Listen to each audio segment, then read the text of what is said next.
Boleh kita mulakan sekarang, Doktor? Okey. Okey, jadi sebelum kita mulakan wawancara, izinkan saya untuk membuka majlis kita hari ini dengan bacaan doa dululah. A'udzubillahi minasyaitonir Bismillahirrahmanirrahim. Alaina hikmataka wa anshu alaina min huzaini rahmatika ya arhamar rahimin. Rabbi salli wa yassiri amri wahdu data min lisafli ya qawli. Rabbana atina fid dunya hasanah wa fil akhirati hasanah wa qina azabannar. Wa sallallahu ala sayyidina Muhammad wa ala alihi washabihi wasallam walhamdulillahi rabbil alamin. Jadi tujuan kita membuat wawancara hari ini adalah pertama untuk kajian kami yang bertajuk Islam dan kesannya terhadap peradaban Melayu. Jadi sebelum kami mulakan, izinkan kami memperkenalkan diri dulu. Nama saya Ahmad Amin Izzuddin bin Ahmad Khairul Azman. Saya Nur Farah Suraya binti Muhammad Samsudin. Saya Nur Rahini Izzati binti Muhammad Rafi. Saya Nazira binti Muhammad Kamil. Saya Hazika binti Bigara. Saya Nur Syizadmina binti Zamri. Jadi itulah sedikit sebanyak tentang kami dan kami merupakan pelajar daripada Kolej Universiti Politek Mara Kuala Lumpur. Jadi bolehkah doktor memberi penerangan sedikit tentang diri doktor? Okey. Assalamualaikum warahmatullahi taala wabarakatuh. Waalaikumsalam. Okey, saya Iziah Suryani binti Mak Resat Elias Arsyad daripada program pengajian Arab dan Tamadun Islam di Fakulti Pengajian Islam, dan saya dah lama berkhidmat di sini daripada tahun 1992. Dah 30 tahun ya saya di sini. Okey, itu saja. Dan pengkhususan saya adalah bidang sejarah dan tamadun Islam Indonesia. Ni ada internet sebab saya dah dapat amaran kat situ, dia kata internet saya tengah lagging ni. Kena cepat-cepatlah kot. Boleh. Jadi terima kasih banyak doktor kerana sudi diwawancara oleh kami pada hari ini. Jadi doktor, sedikit selingan, kalau doktor perasan dekat Malaysia ni, dekat mana-mana kita pergi, kita nampak masjid, pusat zakat, lepas tu dekat social media ada orang bagi ceramah tentang agama, baik pensyarah maupun pendakwah. Jadi setiap perkara yang berlaku, mesti ada sejarah dia, dan kita nampak dekat Malaysia ni, Islam ni sangat kukuh dengan kedudukan dia dan juga majoriti dia. Boleh tak doktor beritahu saya macam mana berlakunya sejarah tentang kedatangan Islam ke tanah Melayu kita ataupun Malaysia sekarang? Okey, mengenai sejarah kedatangan Islam, kalau kita lihat di sini, Islam telah hari ini Islam sebagai bukti bahawa Islam itu telah bertapak dengan kukuh, kerana boleh kita katakan kita memang hidup dalam suasana sebuah negara Islam yang dikelilingi oleh masyarakat Islam dengan segala infrastruktur Islam dan hukum hakam serta peraturan Islam yang memang kita yang memang antum semua pun pelajari dari sejak sekolah lagi, daripada kecil lagi, daripada tadika lagi dah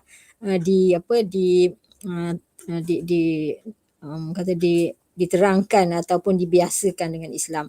Jadi sebenarnya sejarah Islam ke tanah Melayu secara khususnya ataupun ke alam Melayu secara umumnya ini telah berlaku telah lama berlaku, dan ada pengkaji sejarah yang mengatakan bahawa Islam ini telah datang tersambung semula. Kalau kita lihat dari segi bila Islam itu datang dah lama, dan ada pengkaji yang mengatakan lebih-lebih lagi para pengkaji yang merupakan sarjana-sarjana tempatan yang mengatakan bahawa Islam ini datang sejak abad ke-7 Hijrah lagi, 7 Masihi lagi, iaitu abad pertama Hijrah. Maknanya seiring dengan dakwah Rasulullah ke tanah Arab, dan selepas itu pada era Khulafa Ar-Rasyidin, agama Islam sudah muncul ataupun disebarkan ke alam Melayu.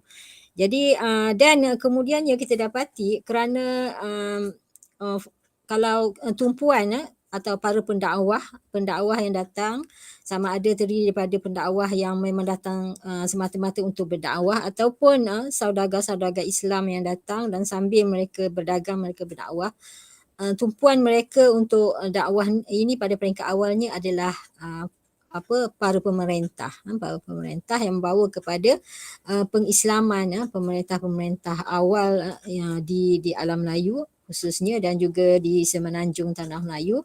Kalau kita lihat di sini pemerintah menerima agama Islam dan kemudiannya kita lihat mereka mula membawa akidah Islam dan seterusnya pemerintah menyambut dakwah yang dibawa oleh para saudagar dan juga para pendakwah Islam tadi. Jadi kemudiannya dari situlah Islam mula mempengaruhi kehidupan masyarakat Islam pada ketika itu ataupun masyarakat Melayu pada ketika itu, yang akhirnya menjadikan Islam itu sebagai the way of life, cara hidup. Islam itu mencari cara hidup, dan apabila kepercayaan kepada Tuhan Yang Maha Esa itu mula syarat dalam masyarakat Melayu, penuh dalam masyarakat Melayu, mereka mula mengamalkan Islam sama ada dari segi pemerintahan, dari segi ekonomi, dari segi sosial dan juga dari segi perundangan. Apa lagi tadi soalan apa tadi Amin? Lupa dah saya. Dah menjawab ke belum? Bagi soalan saya rasa secara keseluruhannya menggambarkan macam mana tentang sejarah Islam tu datang ke tanah Melayu lah. Dan saya rasa sedikit sebanyak selingan yang apa telah diberitahu oleh Ustazah ataupun doktor telah membantu daripada soalan saya. Jadi boleh kita sambung kepada soalan seterusnya? Okey.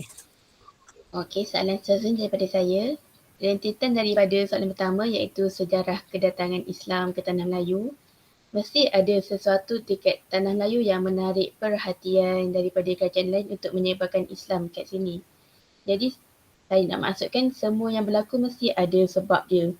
Jadi soalan saya, apakah faktor kedatangan Islam ke Tanah Melayu pada zaman dahulu?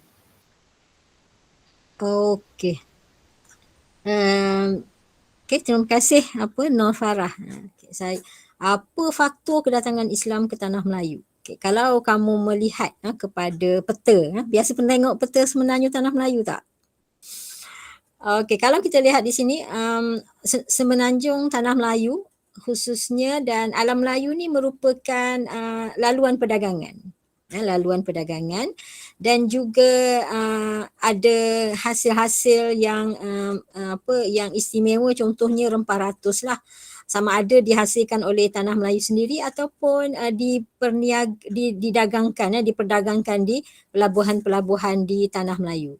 Jadi kalau kita lihat di sini pada peringkat awal ataupun daripada temuan-temuan awal yang menunjukkan antara wilayah terawal yang menerima Islam ialah Kedah, dan Kedah merupakan pelabuhan dagang pada masa itu, dan Sultan Kedah juga kalau kita lihat dari sejarahnya merupakan antara pemerintah Melayu yang awal memeluk agama Islam. Jadi antara faktor kedatangan Islam ke Tanah Melayu ni ialah pertamanya Tanah Melayu ada pelabuhan-pelabuhan dagang di mana pedagang-pedagang Islam ini singgah dan mendapatkan barang dagangan tersebut, dan mereka approach para pemerintah dan pemerintah menyambut usaha mereka. Menyambut mereka dengan baik, dan akhirnya kita dapati di sini mungkin faktor itulah juga yang menyumbang kepada ramainya lagi pedagang-pedagang Islam datang kerana sambutan baik daripada pemerintah, yang kemudiannya agama Islam ini juga tersebar di kalangan masyarakat dan masyarakat juga memberi sambutan yang menggalakkan. Jadi ekoran daripada itu, para pemerintah Melayu ini bukan sekadar menyambut kedatangan pedagang ataupun pendakwah-pendakwah Islam tadi, mereka juga selepas itu turut sama menyediakan ruang dan peluang kepada pendakwah ataupun pendakwah-pendakwah yang kemudiannya muncul di kalangan orang-orang Melayu itu sendiri untuk turut sama menyebarkan agama Islam ke wilayah-wilayah yang lain. Itu saya rasa itulah faktornya, keamanan dan kemakmuran serta tarikan material yang ada pada pada pelabuhan-pelabuhan itu menyebabkan para pedagang singgah dan akhirnya mendapat sambutan yang baik daripada masyarakat, daripada pemerintah, dan mereka menyokong untuk turut sama menyebarkan akidah Islam ke seluruh alam Melayu. Boleh Farah? Boleh doktor. Terima kasih sebab menjawab soalan saya. Okey, Okey seterusnya. doktor. Okey doktor, sebentar tadi doktor ada menyatakan bahawa salah satu faktor kedatangan Islam di tamadun Melayu adalah oleh faktor pemerintahan itu sendiri. Contohnya seperti pemerintahnya adalah menganut agama Islam. Okey, daripada pandangan doktor, adakah benar bahawa Islam ini dapat berkembang di dalam tamadun Melayu oleh kerana masyarakatnya yang selalu menturuti atau mentaati apa sahaja yang pemerintah lakukan? Okey, siapa dia? Nur Rafini. Okey. Maknanya di sini okey. Kalau kita lihat di sini, apakah masyarakat Melayu sentiasa taat kepada pemerintah? Dan ini ada kaitan dengan perkembangan dakwah Islam itu sendiri. Jadi kalau kita lihat di sini, asal masyarakat Melayu merupakan asalnya adalah bukan menganut agama Islam. Tetapi mereka sudah punya peraturan, sudah punya adat, sudah punya cara hidup mereka sendiri. Antaranya yang paling, kalau kita lihat di sini, masyarakat Melayu sentiasa dikaitkan dengan prinsip taat setia kepada pemerintah. Jadi memang masyarakat Melayu pada sebelum Islam ada satu pegangan bahawa mereka mesti taat kepada pemerintah, walau secara, kalau kita kata dalam bahasa yang kasar ialah mereka akan taat secara total. Mereka ini dikatakan taat secara membuta tuli. Sebab semua perintah pemerintah akan dituruti dan dipatuhi oleh rakyat. Dan kalau mereka tidak, ini adalah kerana mereka menganggap bahawa raja itu adalah superhuman dan mempunyai kuasa sakti. Kalau tidak perintah raja tidak dituruti, mereka akan mendapat tulah ataupun mendapat kecelakaan lah.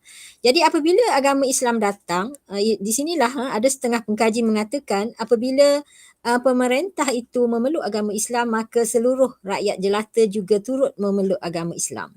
Jadi pada peringkat awal itu kemungkinan yang berlaku, maknanya mereka turut memeluk agama Islam apabila pemerintah memeluk agama Islam. Namun begitu, seiring dengan perjalanan waktu dan juga sesuai dengan ajaran Islam, dalam ajaran Islam pun ada konsep tersebut, tapi ada batas dan limitnya. Jadi rakyat mesti mematuhi pemerintah selagi pemerintah tidak terkeluar daripada undang-undang Islam. Jadi ada batasnya di situlah. Jadi pada peringkat awal mungkin itu yang berlaku, tapi kerana Islam itu membawa agama yang baik, yang membawa ajaran yang baik, yang membawa kehidupan yang makmur dan semuanya. Jadi dan juga ajaran-ajaran Islam yang menyaran ataupun menyuruh umatnya untuk berlaku baik, maka situasi itu berlaku secara berterusan dan Islam terus menjadi pegangan masyarakat Islam, masyarakat Melayu pada ketika itu. Walaupun pada peringkat awal kemungkinan ini ada sebenarnya hanyalah teori, kemungkinan mereka memeluk Islam kerana patuh kepada permintaan ataupun perintah raja. Okey, itu saja. Jadi benarlah bahawa agama Islam ini berkembang di tamadun Melayu oleh kerana masyarakatnya yang selalu mentaati pemerintah. Dia ada kaitan dengan ajaran Islam itu sendiri yang menyuruh kepada kebaikan. Jadi kalau antum tengok kan, macam ajaran Hindu lebih tebal dalam kalangan masyarakat bangsawan, kerana ajaran Hindu Buddha ini menyebelahi golongan elit dan jadi rakyat tidak mendapat keuntungan yang maksimum. Tapi agama Islam ini membawa kepada keadilan, membawa kepada kemakmuran, kalau tidak kemewahan pun. Jadi bila mereka, walaupun pada peringkat awal dulu mungkin sebab kita tak ada bukti yang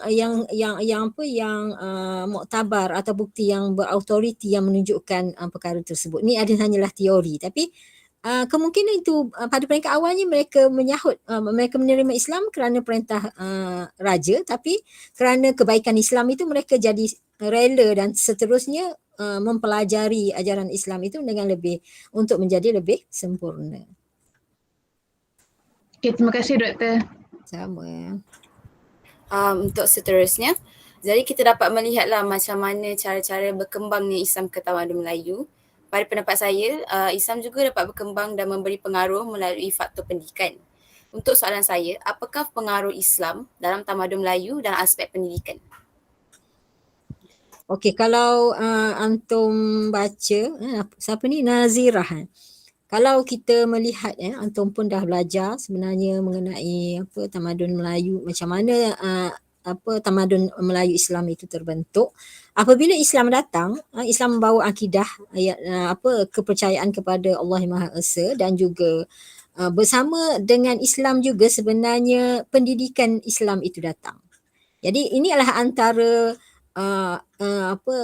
benda yang paling besar yang dibawa oleh Islam. Kerana sebelum Islam, ini kata ahli sejarah lah, masyarakat ataupun penduduk awam tidak berhak menerima pendidikan. Pendidikan hanya untuk golongan bangsawan dan istana sahaja.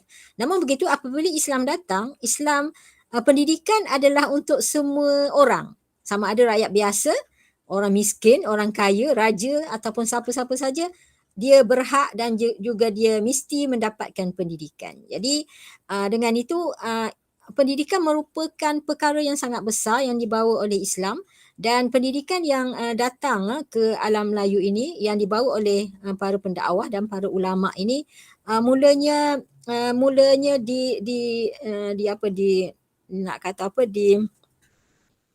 disebarluaskan. Kalau kita lihat di sini, kalau antum lihat antara institusi pendidikan yang awal yang muncul ialah seperti istana, rumah guru, masjid, surau, dan akhirnya kalau kita lihat seiring dengan perkembangan dan juga pertumbuhan Islam di wilayah kita ini, institusi pondok mula muncul. Institusi pondok mula muncul dan mewarnai sistem pendidikan di alam Melayu, khususnya di tanah Melayu pada ketika itu, di mana generasi muda mula mendapatkan pendidikan di pondok, dan sistem pendidikan pondok ini sebenarnya berjalan seiring dengan peluang orang Melayu untuk melanjut pelajaran ke Haramain ataupun ke Hijaz, ataupun dengan kata lain ke Makkah dan juga ke Madinah. Jadi sistem pendidikan Islam yang berada di sana dibawa ke sini dan dipraktikkan dan disebar luas, dan akhirnya kita lihat di sini menjelang abad ke-20, ilmu-ilmu Islam dipelajari dengan mendalam di pondok-pondok yang ada di alam Melayu, dan apabila gerakan Islah dipelopori ataupun disebarkan di tanah Melayu oleh tokoh-tokoh Islam seperti Syekh Tahir Jalaluddin dan Syekh Al-Hadi dan sebagainya, isi pondok mula dirancakkan lagi dengan penubuhan-penubuhan madrasah yang mana mengajar dua cabang ilmu sekular dan ilmu Islam. Di samping itu orang tanah Melayu juga atau masyarakat Islam juga cuba mengukuhkan sistem pendidikan Al-Quran apabila adanya sekolah-sekolah vernakular Melayu yang diperkenalkan oleh pihak Inggeris. Boleh, Nazirah? Boleh. Ada apa lagi? Ada apa lagi nak tanya di sini? Setakat itu saja. Okey.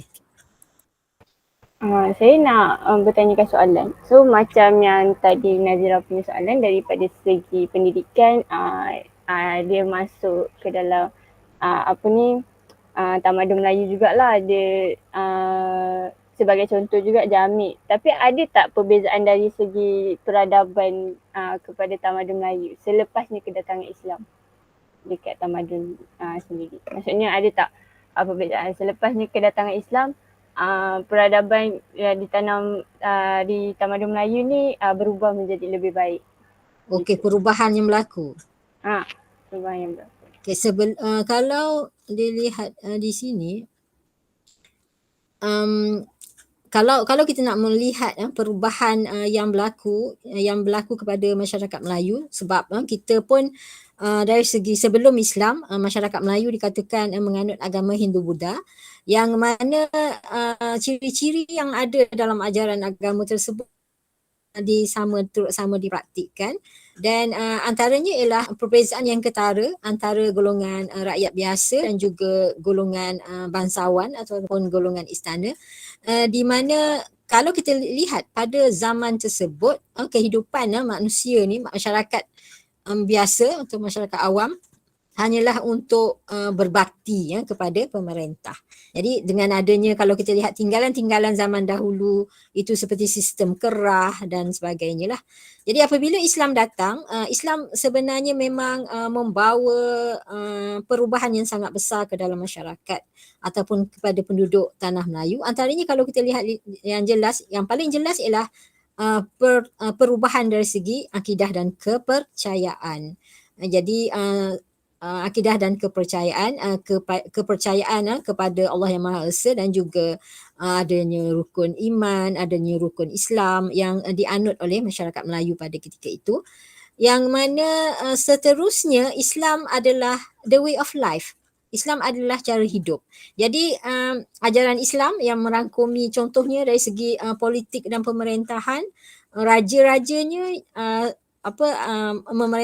mula memerintah mengikut cara Islam, dan di sini adanya isu ataupun konsep keadilan kepada rakyat, memerintah dengan adil. Dan dari segi ekonominya kita lihat di sini berlaku perkembangan ekonomi Islam, adanya prinsip jual beli, pengharaman riba dan juga undang-undang yang lain lah yang secara lengkap dalam syarikat ke dalam undang-undang muamalah Islam itu dipraktikkan ataupun diamalkan oleh masyarakat Melayu. Dalam sistem sosial ada adat berkeluarga, ada hukum berkeluarga, nikah, kahwin, cerai dan sebagainya. Mana tadi tamadun sosial, dan antum juga tengok dari segi pemakan-makan, maknanya mengikut cara yang dianjurkan oleh Islam, kerana amalan Islam itu sendiri, ajaran Islam itu sendiri yang menganjurkan perkara yang memberi kebaikan dan juga kelebihan kepada umat yang mengamalkannya. Dan satu lagi ialah dari segi perundangan. Dari segi perundangan pun orang-orang Melayu menerima sistem perundangan Islam, dan inilah yang kalau kita lihat di sini, tamadun orang Melayu selepas kedatangan Islam memang menjadi sangat berubah dan membawa kebaikan, membawa kemewahan dan kemasyhuran, dan akhirnya muncul tamadun-tamadun yang besar di tanah Melayu. Contohnya kalau kita lihat di sini, antara empayar Islam yang paling besar di tanah Melayu yang muncul ialah Kesultanan Melayu Melaka. Okey, itu saja rasanya untuk soalan ni. Boleh? Siapa tadi tanya? Farah kan? Saya Hazika. Hazika. Saya Hazika. Terima kasih doktor. Okey doktor, soalan terakhir daripada saya ialah doktor dah jelaskan kesan kedatangan Islam daripada aspek pendidikan dan peradaban. Bolehkah doktor jelaskan dengan lebih lanjut lagi kesan kedatangan Islam daripada aspek ekonomi pula? Ada perbezaan tak ekonomi sebelum kedatangan Islam dan selepas kedatangan Islam? Saya Syahrizal Nina. Okey.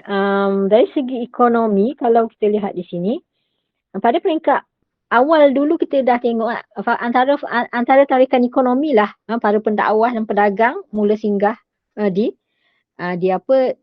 pelabuhan-pelabuhan di tanah Melayu yang untuk sama ada untuk berdagang dan juga mendapatkan hasil mahsul yang dikeluarkan oleh tanah Melayu. Tarikan ekonomi itulah yang membawa pedagang-pedagang itu menyebarkan dan juga bertemu dengan masyarakat Melayu, dan akhirnya Islam dapat disebarkan dengan meluas. Dan kalau kita lihat di sini, Islam seperti mana yang saya katakan tadi, Islam adalah the way of life akhirnya. Jadi sistem ekonomi ataupun ekonomi yang ada pada masyarakat Melayu pun turut berubah. Jadi dari segi konsep jual beli yang penuh dengan peraturan, yang penuh dengan menyuruh kepada kebaikan, dan juga kalau kita lihat di sini ada pengkaji yang mengatakan apabila kedatangan Islam itu sebenarnya merancakkan lagi perdagangan maritime, perdagangan di pelabuhan-pelabuhan lah di tanah Melayu pada ketika itu.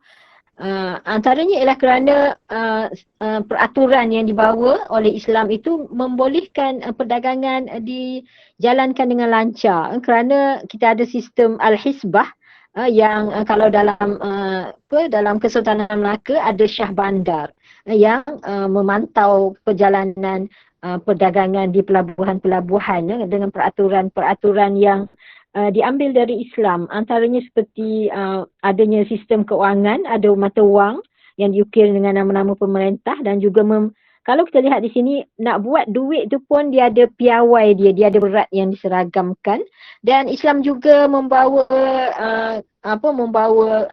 mengelakkan perbalahan, kerana dalam sistem Al-Hisbah juga ada sistem yang memantau. Macam SIRIM sekarang, memantau ukuran, memantau mutu, memantau timbangan, semuanya dipantau.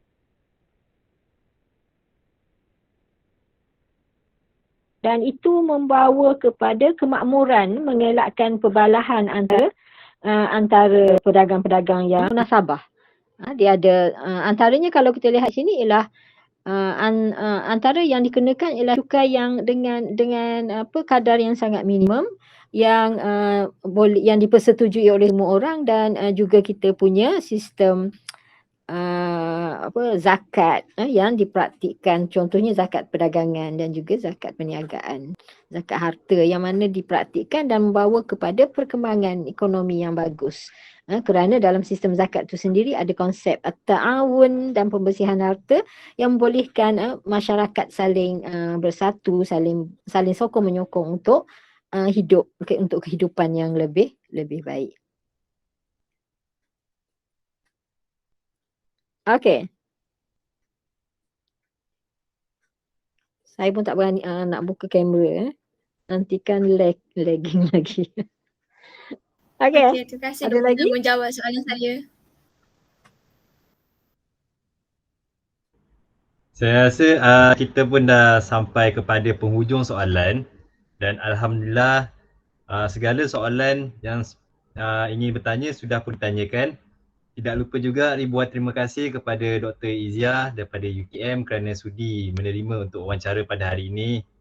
Dan akhir sekali, yang mana yang kekurangan tu datang daripada kami dan mana yang lebih tu datang daripada Allah Taala. Maafkan kami jika mana ada kekurangan dan kesilapan daripada kami ya Doktor. Okey, saya harap semua dah boleh menjawab soalan yang dikemukakan, dan semua saya ucapkan selamat maju jaya, dan insya-Allah akan meneruskan pengajian sehingga berjaya menggenggam segulung ijazah, insya-Allah. Assalamualaikum. InsyaAllah. Waalaikumsalam. Terima kasih banyak Doktor. Terima kasih. Okey.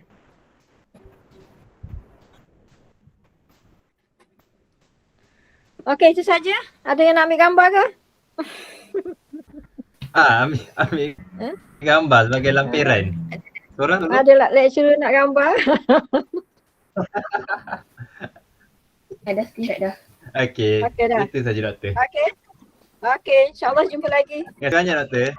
Ada masa. Okey, assalamualaikum. Ada rezeki kita jumpa lagi. Malam. Okey, saya keluar ya. Okey. Okey. Okey, terima kasih doktor. Terima kasih Doktor.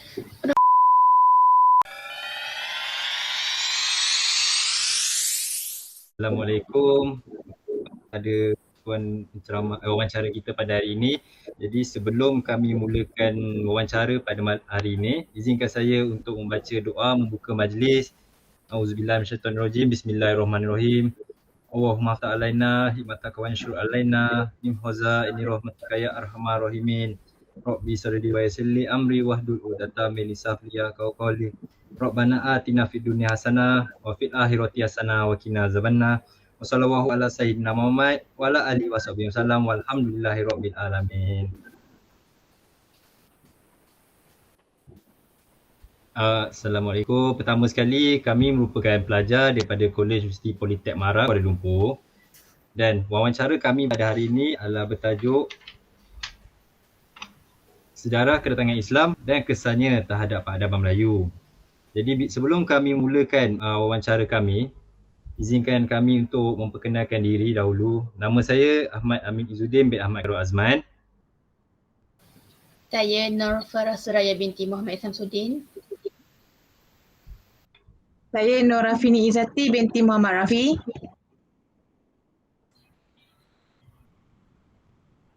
Saya Nazira binti Muhammad Kamil. Dan saya Hazika binti Bigafar. Dan saya Nur Syizatun Nina binti Zamrin. Jadi tujuan kami membuat wawancara ini adalah disebabkan pertama adalah tugasan bagi subjek kami iaitu TITAS yang diajar oleh pensyarah kami iaitu Madam Yani, dan kami juga ingin mengucapkan ribuan terima kasih atas kesudian Tuan untuk menjadi tetamu dalam wawancara kami pada hari ini. Jadi izinkan kami untuk memberi ruang kepada Tuan untuk memperkenalkan diri dahulu. Bismillahirrahmanirrahim. Alhamdulillahirabbil alamin. Wassalatu wassalamu ala asyrafil anbiya'i wal mursalin wa ala alihi wa sahbihi ajma'in. Assalamualaikum dan selamat pagi kepada semua. Waalaikumsalam. Saya Muhammad Fahimi bin Muhammad Yusof, merupakan pensyarah di Kolej Politeknik Marabangi dan berkelulusan dalam cerita sikitlah tentang latar belakang pendidikan saya. Berkelulusan dalam ijazah sarjana muda usul fiqh di UiA Gombak dan sekarang melanjutkan pelajaran di sebuah universiti tempatan dalam peringkat undang-undang, dan itulah sedikit tentang diri saya. Okay. Terima kasih banyak Tuan. Jadi bolehkah saya memanggil sebagai Sir Fahmi, mandangan Tuan juga seorang pensyarah? Sir Fahmi, daripada apa yang kita nampak, dekat Malaysia ni dah ada masjid, ustaz zakat, serta dekat social media rata-rata dah ada dakwah yang diberikan oleh ustaz-ustaz atau pakar-pakar motivasi yang terkenal. Dan itu menampakkan bahawa Islam ni dah kukuh dekat tanah Melayu ni. Dan setiap perkara yang berlaku mesti ada sejarah dia yang tersendiri. Jadi bolehkah Sir Fahmi menceritakan sikit bagaimanakah sejarah kedatangan Islam ni ke tanah Melayu ni? Okey, terima kasih atas soalan daripada Ahmad Amin Izzuddin. Berkaitan dengan sejarah kedatangan Islam di tanah Melayu ni, kalau kamu cuba ingat balik dalam mata pelajaran sejarah tingkatan 4 ataupun tingkatan 5, cikgu kita selalu sebut tentang sejarah Batu Bersurat. Betul? Batu Bersurat di Terengganu. Batu Bersurat di Terengganu tu adalah signal yang pertama yang datang pada tahun, kalau tak silap saya, pada abad ke-13. Abad ke-13 ke abad 11 Masihi, yang menunjukkan bahawa datangnya wujudnya ketamadunan Islam di tanah Melayu sendiri. Dan daripada sejarah lain kita tengok bagaimana di kawasan sekitar tanah Melayu ni, contohnya di Kepulauan Indonesia ataupun di Kerajaan Majapahit, bagaimana kerajaan berlakunya pengislaman kerajaan Majapahit daripada agama Hindu kepada agama Islam, dan pengislaman Raja Pasai itu. Dan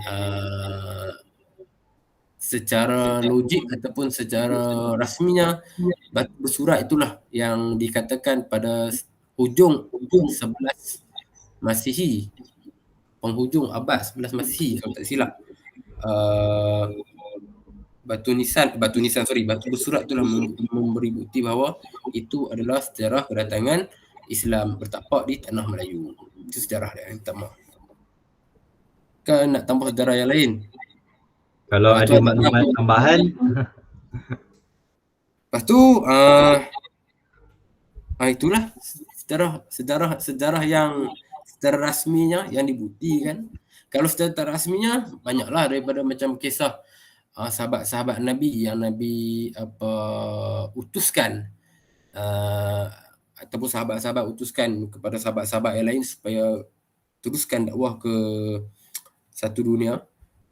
Yang mana kita tengok bagaimana dalam sejarah itu sendiri, sebelum datangnya Batu Bersurat, ini hikayat bagaimana contoh penamaan pokok-pokok ataupun sebagai contoh kalau kita tengok pokok yang paling famous di Malaysia, Tongkat Ali, Kacip Fatimah, bagaimana nama tersebut boleh datang ke tanah Melayu. Itu bukti-bukti bagaimana antara sejarah bukan setakat Arab, Islam tu datang. Itu contoh lah Tapi itu tak direkodkan secara rasmi lah. Cuma yang direkodkan secara rasmi itu batu bersurat. Lagi soalan? Okey, untuk soalan seterusnya, rentetan daripada soalan sebelumnya iaitu sejarah kedatangan Islam ke tanah Melayu, mesti akan ada sebab-sebab dan keistimewaan tanah Melayu yang menyebabkan kerajaan luar datang ke tanah Melayu untuk menyebarkan agama Islam. Sebab apa yang berlaku mesti ada faktor yang tersendiri. Jadi saya nak tanya dekat Elsa, apakah faktor kedatangan Islam ke tanah Melayu pada zaman dahulu? Itu soalan saya.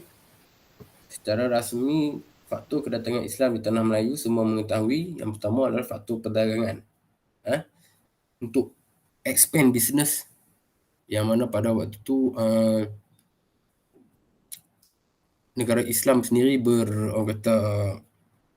perlukan kepada satu empire yang kuat, perlukan kepada duit yang banyak, ekonomi yang stabil. So ekonomi yang stabil memerlukan kepada tenaga kerja ataupun orang panggil sebagai sumber yang banyak, sumber yang mudah diperolehi. Itu yang pertama, faktor perdagangan. Yang mana tanah Melayu ni kita ada banyak bahan-bahan mentah, kita ada banyak kayu-kayu, kita ada banyak rempah dan tanah subur. Ataupun yang kedua, faktor kita punya pelabuhan ataupun kita punya tempat strategik, kita punya kedudukan tanah Melayu itu sendiri, Selat Melaka, yang mana dilindungi daripada angin, daripada yang mana kalau di Indonesia tu, di Aceh tu, angin tu dia tutup lah sikit. Kalau lalu Selat Melaka ni selamat lah, tak kena lari buat taufan ataupun gempa bumi. Dan kita ni orang kata menghubungkan ke China tu, kita adalah laluan, ini adalah laluan kita. Jadi tempat kita ni orang panggil sebagai RNR, tu yang kedua. Dan yang ketiga itu sendiri bagaimana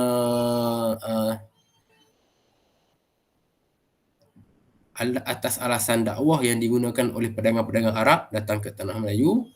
Jadi kita faham orang Melayu penuh dengan tata bahasa, budi bicara, meraihkan pelbagai masyarakat, lingua franca pada waktu itu.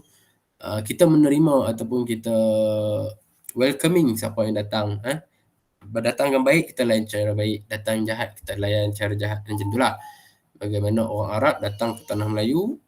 Dan orang Arab ni, orang Arab muka kacak semat. Orang Melayu sukalah, betul.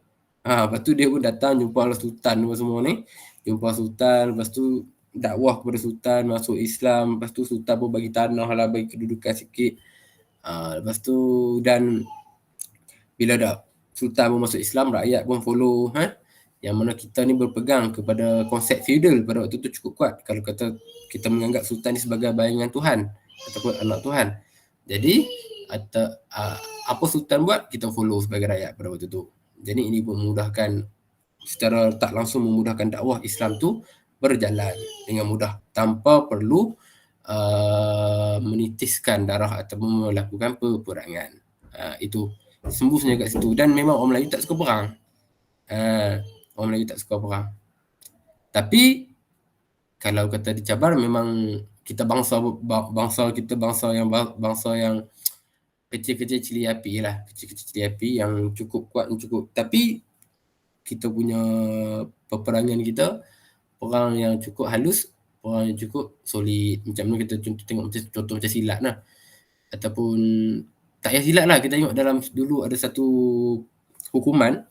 Kalau katakan nak hukuman bunuh, kita tak memegang kepala, dia akan ambil satu pedang tu, dia akan cucuk kat celah ni. Straight cucuk. Maksudnya dia akan merosakkan organ dalaman saja tanpa merosakkan organ luaran. Kalau tarik pedang tu nampak luka sikit dah. Itu bagaimana halusnya kita punya, sampai nak menghukum pun kita menitikkan adab dan keaiban tu sendiri.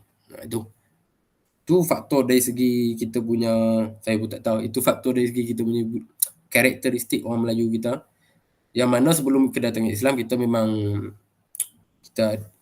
kita ni ada merupakan ada membuktikan kita ni bawah kerajaan Majapahit, Sriwijaya yang mengamalkan agama Hindu dan sebagainya, pun kita menerima. Dululah, bukan kita ni, nenek moyang kita dulu. Tu Islam datang bawa ajaran yang lagi baik, lagi smooth, lagi dipercayai, pun kita terima. Maksudnya kita lagi menerima secara terbuka, dan macam mana pun kita balik kepada hidayah tu hidayah milik Allah lah. Tapi kalau fikir logik pun, orang Melayu kita saya rasa dah cukup cerdik dah untuk terima benda tu. Dia tahu Islam ni macam mana. Lepas tu dia senang terima. Okay. Tambah orang Arab pula dia datang pula, dia bukan datang kosong. Dia datang, kalau kita tolong Arab, dia akan kata okey, kita akan bawa you pergi Mekah lah, apalah, untuk buat haji, buat umrah dan sebagainya. Jadi itu adalah kita membentuk satu hubungan luar hala pada waktu tu. Dan kita pun hantar orang Melayu kita pergi belajar ke Mekah, lepas tu dia orang balik. Jadi faktor tu dia berlangsung. Dan balik ajar pula kita sebagai balik orang Melayu tu, anak Melayu tu dah duduk berpuluh tahun kat Mekah tu, balik ajar pula. Jadi memudahkan proses kemasukan agama Islam itu sendiri. Yang maksudnya saya nak cakap tadi, faktor perdagangan, yang kedua perkahwinan, ketiga benda tak? Perdagangan, maksudnya bisnes lah. Kedua ni dakwah, yang ketiga perkahwinan. Okay. Sebentar tadi saya ada menyatakan antara salah satu faktor yang menyebabkan salah satu faktor kedatangan Islam adalah alasan dakwah daripada para pendagang. Menurut saya, benarkah Islam dapat berkembang di dalam tamadun Melayu kerana masyarakat yang selalu menurut segala perintah sultan? Macam kalau sultan tu agama Islam, dia akan menganut agama Islam juga. Oh, maksudnya bagaimanakah Islam dapat berkembang di tanah Melayu macam tu? Oh gitu. Islam ni dia berkembang di tanah Melayu ni saya cukup mudah. Okey, orang Melayu kita ni mengamalkan sistem feudal. Maksudnya sistem feudal ni bukan dalam konsep beraja je tau. Sama juga dalam konsep kekeluargaan. Macam contoh, kalau bapa tu seorang petani, anak pun akan jadi petani. Itu konsepnya dulu. Lepas tu bila datang Islam ni, dia memberi satu peluang.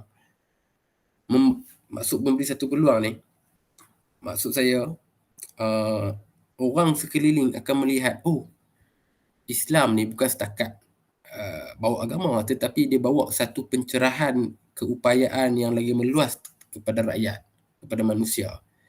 Jadi dekat situ yang saya kata tadi tu, certain people yang masuk Islam pada waktu tu, kadang-kadang dia nampak anak dia ni berpotensi, contoh macam boleh cakap Arab sikit, mengaji pandai sikit, hantar pergi Mekah, hantar pergi berguru. Dan pada masa yang sama juga sultan-sultan memberi peluang kepada guru-guru ni untuk membuat kelas. Dan guru-guru ni pula buat kelas pula, modul ambil daripada Mekah. Macam contohnya bukan macam just belajar baca kitab, itu tak. Siapa yang zero, masuk kelas zero. Siapa yang dah intermediate, masuk intermediate. Sampai yang dah advance, masuk kelas advance. Step by step, ajar. Ada formality kat situ. Dan buktinya kewujudan sekolah-sekolah pondok. Dan pada masa yang sama juga, Sultan pun memberi galakan kepada rakyat untuk belajar. Dan di samping itu juga, secara tak langsung, anak-anak belajar tu balik bawa kepada family dan orang kampung.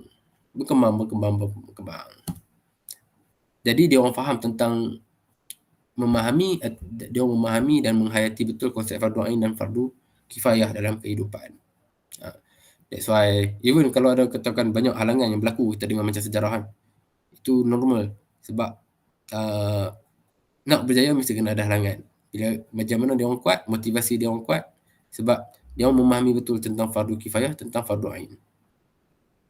Sebab tu dia berkembang.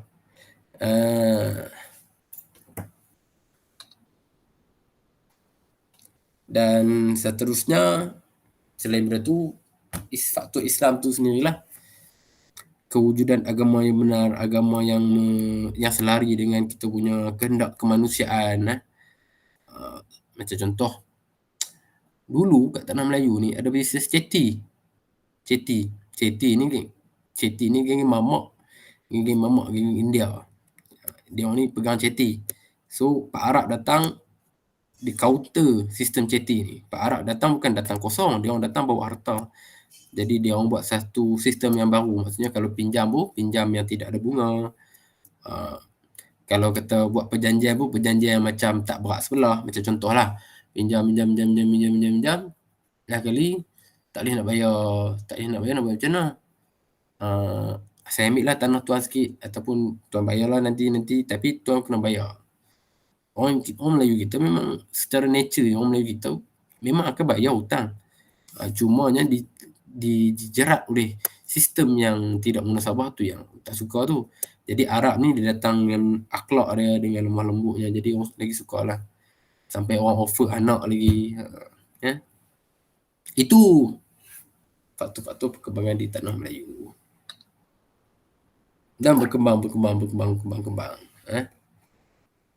Lepas tu pula, kalau katakan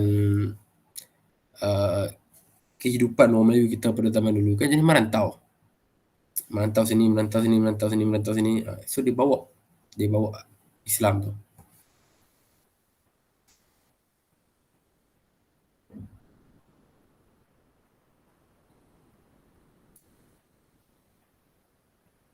Okey, silakan.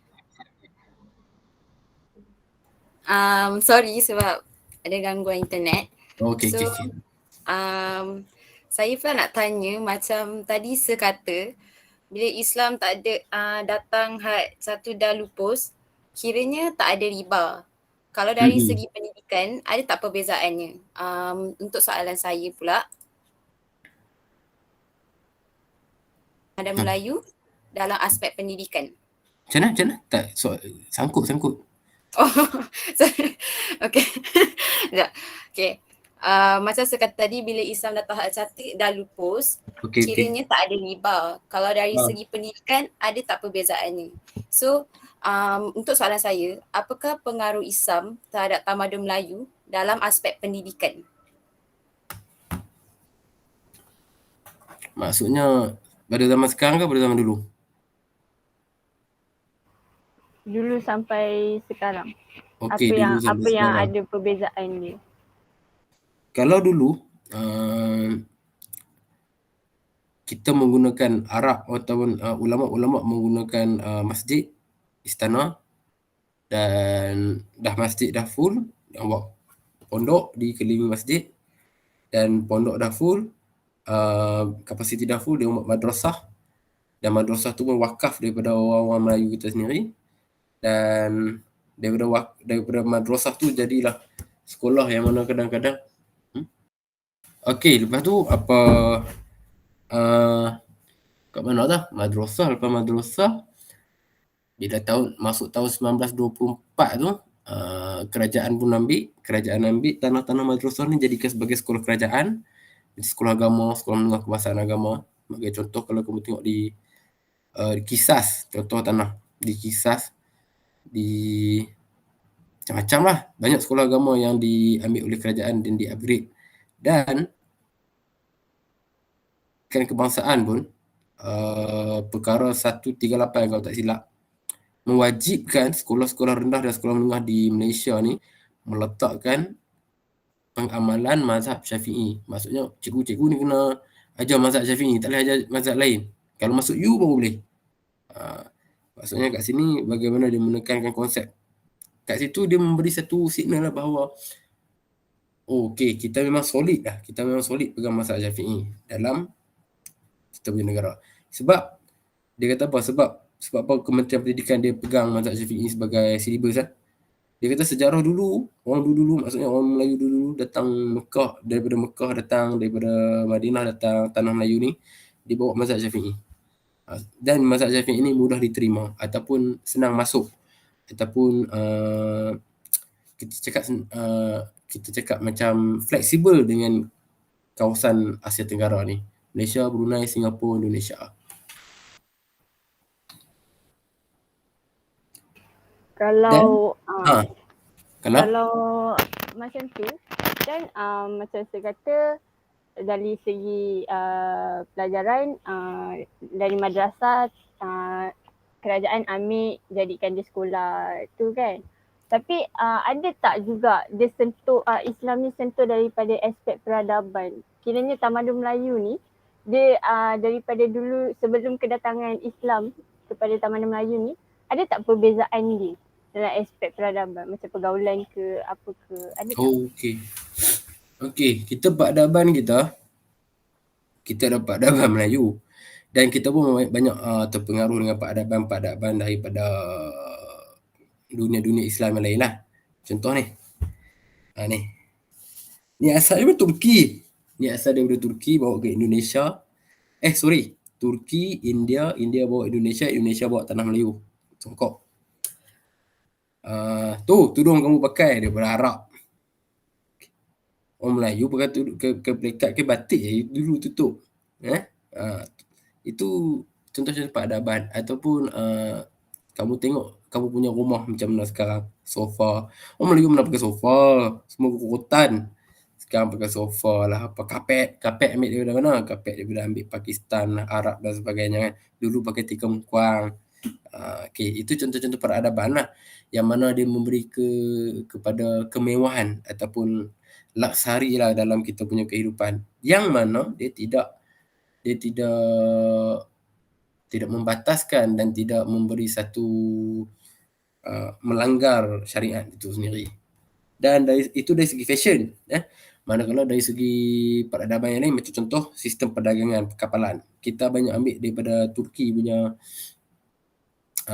sistem lah, macam kalau kata kapal ni datang kita kenakan cukai dan sebagainya, kalau orang Islam datang kita kenakan zakat dan sebagainya. Itu perbezaan dia tu. Lepas tu penggunaan solat pakai minyak atar dan sebagainya, itu contoh peradaban.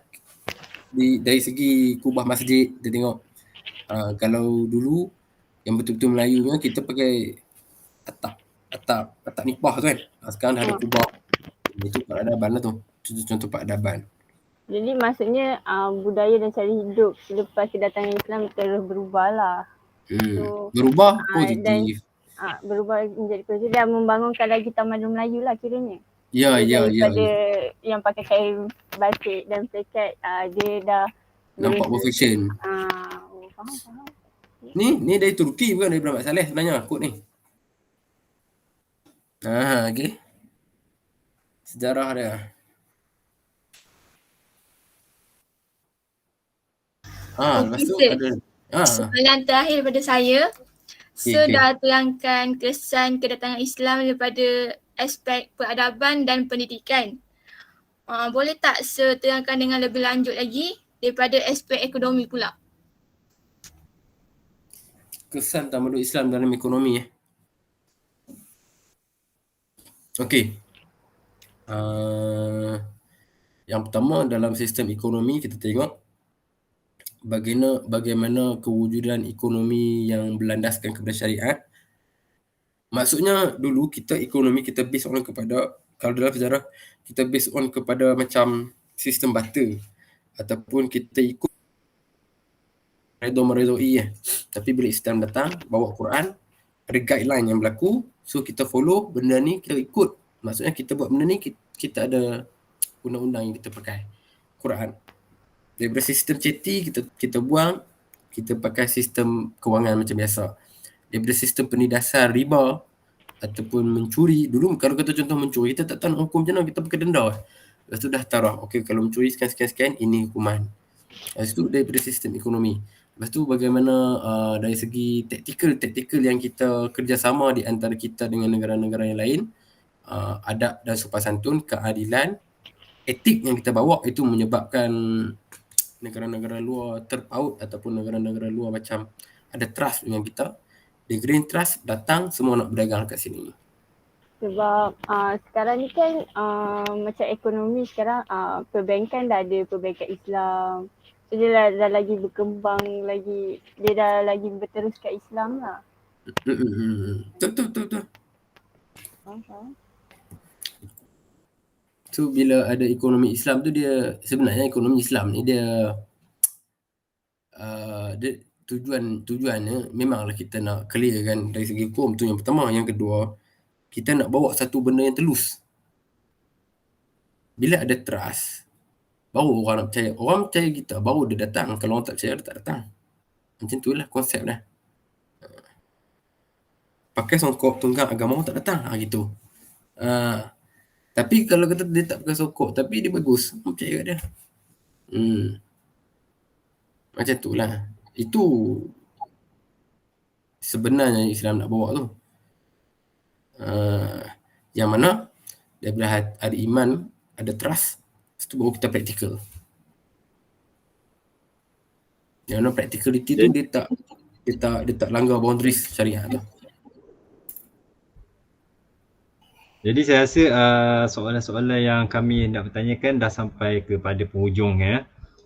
Dan sedikit sebanyak juga kami ingin terima kasihlah kepada Sir Fahmi kerana membantu kami dalam tugas wawancara ini dan sedikit sebanyak memberi kupasan dan juga memberi pendedahan tentang sejarah-sejarah bagaimana kedatangan Islam berlaku terhadap tamadun Melayu dan juga apa yang berlaku selepas kedatangan Islam daripada segi ekonomi, peradaban dan juga daripada segi pendidikan. Akhir kata daripada kami adalah kami ingin mengucapkan ribuan terima kasih kepada Sir Fahmi kerana sudi diwawancarakan oleh kami pada hari ini dan kami ingin menutup majlis kami pada hari ini. Terima kasih banyak Ustaz.